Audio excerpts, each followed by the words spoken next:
Hello guys, അപ്പോൾ നമുക്ക് ഇന്നൊരു സ്റ്റെൻസിൽ പെയിൻറ് ചെയ്ത് നോക്കാം. നമുക്ക് ആദ്യം തന്നെ ഒരു ഗ്ലാസ് ഷീറ്റ് എടുക്കണം. എന്നിട്ട് നമുക്കതിലൊരു പിക്ചർ വരച്ചെടുക്കാം. CD മാർക്കർ ഇട്ടാണ് വരച്ചിട്ടുള്ളത്. ഇനി നമുക്കിതിനെ കട്ട് ചെയ്തെടുക്കണം. ഒന്നുകിൽ പെന്നൈഫ് കൊണ്ടോ ബ്ലേഡ് കൊണ്ടോ കട്ട് ചെയ്യാം.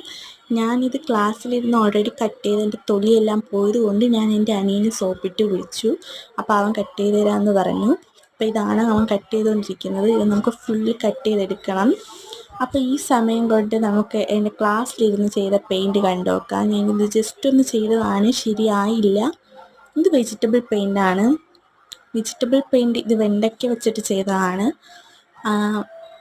വൈറ്റ് പോപ്പിളിങ്ങിൽ ചെയ്തതാണ്. അപ്പോൾ ഇത് നമ്മൾ കട്ട് ചെയ്തെടുത്തിട്ടുണ്ട്, ഫുള്ള് കട്ട് ചെയ്തു. ഇത് നമുക്ക് ചുമ്മാ ഒന്ന് ചുമരിലടിച്ച് നോക്കിയതാണ്, ചുമ്മാ നേരിലൊക്കെ വരുന്ന പോലെ. അപ്പോൾ നമുക്ക് കാര്യത്തിലേക്ക് വരാം. വൈറ്റ് പോപ്പിളിങ്ങിൽ ഫ്രെയിമിട്ട് ടൈറ്റ് ആക്കിയിട്ട് നമുക്ക് സ്പോഞ്ച് വെച്ച് ഈ അച്ച് വെച്ചിട്ട് സ്പോഞ്ച് വെച്ച് അടിച്ചെടുക്കാം. അപ്പോൾ ഇതാണ് അതിൻ്റെ ഫൈനൽ ലുക്ക് വരുന്നത്. നിങ്ങൾക്ക് ഇഷ്ടപ്പെട്ടോ ഇല്ലെന്ന് കമൻറ്റ് ചെയ്യണം, സബ്സ്ക്രൈബ് ചെയ്യണം, ലൈക്ക് ചെയ്യണം. അപ്പോൾ ഇത് സ്റ്റെൻസിൽ പെയിൻറ് നമുക്കിത് വോളിലും കാര്യങ്ങളൊക്കെ ചെയ്യാൻ പറ്റും. അപ്പോൾ ഇതാണ് എൻ്റെ ഫൈനൽ ലുക്ക്. നിങ്ങൾക്ക് ഇഷ്ടപ്പെട്ടോ ഇല്ലെന്ന് കമൻറ്റ് ചെയ്യണേ. Bye bye.